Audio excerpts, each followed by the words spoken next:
पूरे पूरे शहर आप देखें तो उजड़े पड़े हैं। कहतो रजाल जिसको कहते हैं, ज़रूरी नहीं है कि शहर वाकई उजड़ जाए तो उजड़ते जाएं। बस औकात आप भरे पूरे शहर में फिरते हैं और सुबह से शाम तक फिरते हैं, लेकिन आपको इंसान नहीं मिलता। जिस इंसान की तलाश में आप हैं वो नहीं मिलता। तो शहर के शहर उजड़ जाते हैं अक्सर, लेकिन इन खराबों में भी कुछ हीरे निहा मिलते हैं। इन खराबों में भी कहीं ना कहीं आपको फिर हीरे मिलते हैं। उम्मीद का दामन आप नहीं छोड़ सकते। उम्मीद का दामन आप कायम रखते हैं, आप बात करते रहते हैं। मैंने अपने इर्द गिर्द जिस जिस शख्स तक मैं खुद पहुंच सकता था और ये बात कर सकता था, उस तक पहुंच के कर दी। हत्ता कि मैंने फैसला किया कि अब मैं ये हकीकत आहिस्ता आहिस्ता सॉफ्ट जुबान में एक एक नज़्म एक एक गज़ल करके लोगों के सामने रखना शुरू करूं कि कैसे अपनी ज़ात को बदला जा सकता है। इस उम्मीद पर कि कुछ हीरे होंगे जो इस मुआशरे में निहा होंगे और उनको बात समझ आएगी। शहर के शहर उजड़ जाते हैं अक्सर, लेकिन इन खराबों में भी कुछ हीरे निहा मिलते हैं। हाँ, बाकी लोगों के साथ क्या होता है? कोयला गीला हो और आग लगा दें उसको, मुंजमद सीनों से वैसे ही दुखा मिलते हैं।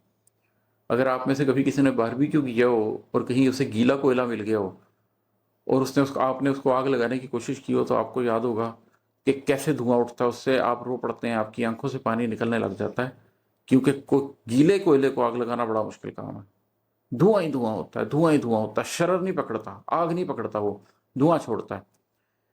सीने भी ऐसे ही हैं, इन्हें अंगारा होना चाहिए, लेकिन अगर आपके सीने मुंजमद हो चुके हैं, अगर आपका कल्ब ठंडा हो चुका हो, बर्फ हो चुका हो, आपके अंदर सब कुछ, वो जो जो जज्बे आपको तहरीक देते हैं, जो गम आपको तहरीक देता है, जो जज्बे उबाल पैदा करते हैं यहाँ पर, अगर वो सब ठंडे हो चुके हों, तो फिर आप उसको आग लगाने की कोशिश भी करते हैं ना, तो धुआं उठता है।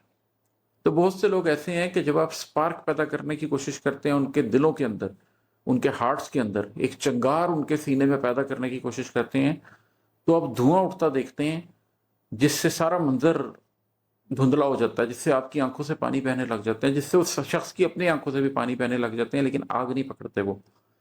तो सीनों को हरारत देनी पड़ती है इससे पहले कि उनमें शरर पैदा हो। जो मुंजमद सीने हैं उनको रफ्ता रफ्ता हल्की हरारत पर, आप में से जिन लोगों को कुकिंग का शौक है, वो जब फ्रीजर से गोश्त निकालते हैं तो उसको थॉ करने के लिए रख देते हैं कुछ देर, फौरन पकाने नहीं लग जाते, ताकि वो रूम टेम्परेचर पर आ जाए।